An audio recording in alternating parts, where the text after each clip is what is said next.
Welcome to Educational Technology. This is our very first and only screencast or online class session this semester. So I hope it goes well for you. Please let me know through email if you have any questions as you are working through your responsibilities this week.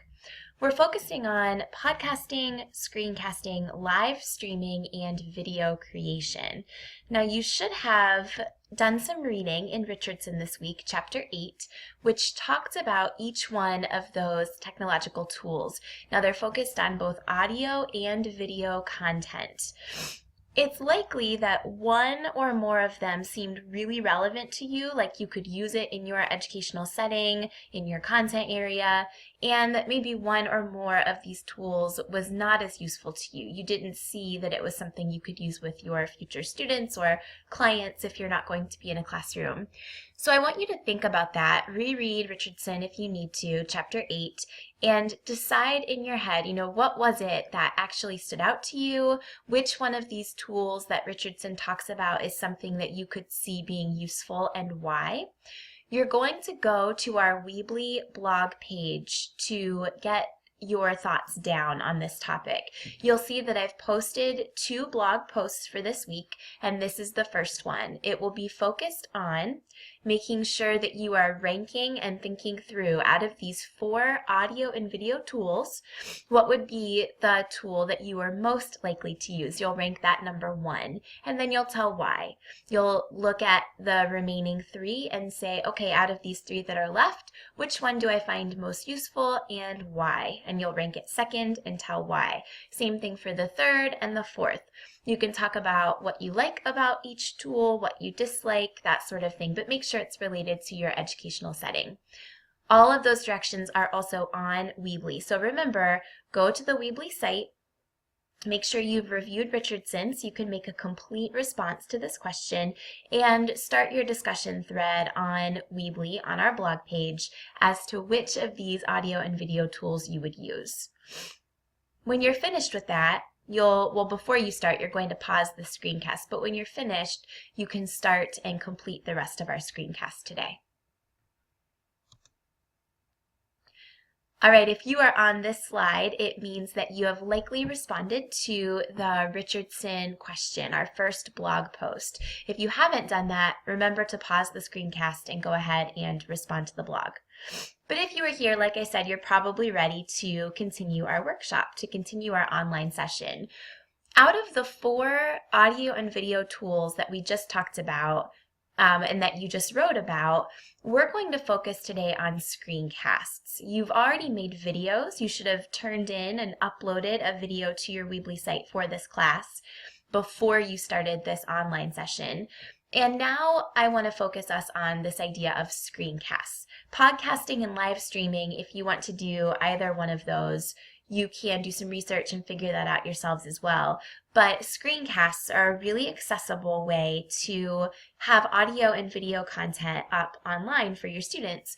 You've probably noticed that what you're listening to right now is a screencast. So you can see the components of a screencast just in what you're doing right now with me. I'm using a program called Screencast-O-Matic, and you can see the website at the bottom of the PowerPoint slide that's in front of you. You can also see my face at the bottom of the screen. Something I like about Screencast-O-Matic is that you can have a video option, and so if your computer has a webcam, you can actually see the person who's talking through that webcam. That's really nice because it sort of breaks up and makes a little more personal the screencast itself, and so you're not just, as a student, staring at the PowerPoint. You're also looking at a familiar face. You're looking at your teacher. The other thing about the screencast is that you can see whatever I'm doing on the screen. So you can see I'm moving the mouse right now. Whatever I'm doing on the screen, you are seeing show up in the screencast itself. And that's important because it means you can use the screencast to show PowerPoints. You can use it to do a tutorial, to lead someone through a website, to showcase anything that you want that you could see on the background or the desktop of your computer. It's a really powerful way to engage and to kind of make content come alive as you show what to do by moving the mouse or changing things on the computer, and then also talk the people through it who are listening to your screencast. let me take you to Screencast-O-Matic right now and show you what you'll see if you go to screencast-o-matic.com.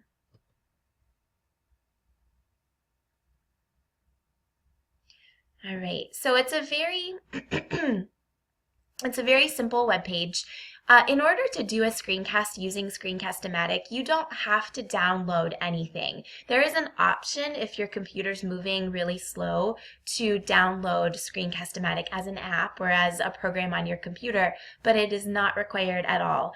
If you go to Screencast-O-Matic, you get this screen. It says right here, fast free screen recording. If you click start recording, then you go to this page. Mine is already open, as you know, because I'm doing the screencast with you, so it will not open the app again. But if this were your screen, it would be saying something like recorder launched or recorder launching. And when it was done, then you would see the outline of a screen around your computer screen, and that would tell you what was in the focus or the picture of the video itself.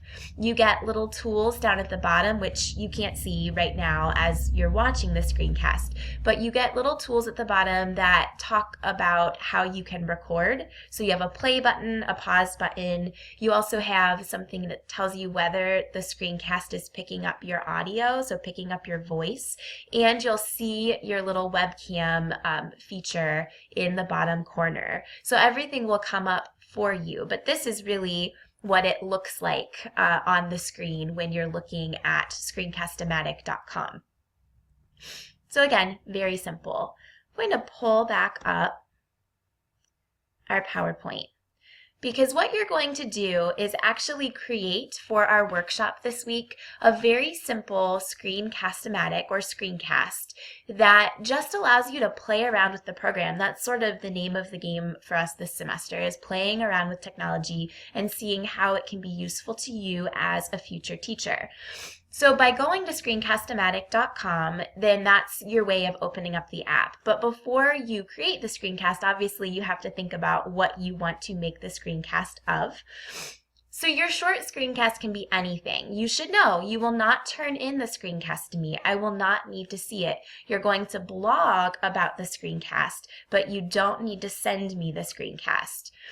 That way, I hope you'll feel more comfortable putting together some sort of very informal tutorial, showcasing a video game, talking through the tabs of your Weebly site, discussing some kind of content-based PowerPoint, anything at all, and not feel self-conscious about creating the screencast itself. Again, you will not turn this in, but I do want you, after I talk through this slide, to go ahead and pause this screencast and try to create your own screencast, again, very quickly, in a very informal way, doing anything you want just to play around with the software. Remember, you'll go to screencast-o-matic.com in order to do this, and you don't have to download anything onto your computer. Once you're done with the screencast, once you've played around with the software and you're ready to talk about your experience, then you're going back to the Weebly site to do your second blog post. So in this screencast, in your online course this week, you've already done your first blog earlier, and now you're going to do your second blog. So you'll have 2 blogs posted. For this one, you're simply going to respond to the challenges you faced while creating a screencast, to the successes that you had, and then to how you can see a screencast being useful in your educational space, in your grade band, or in your content area.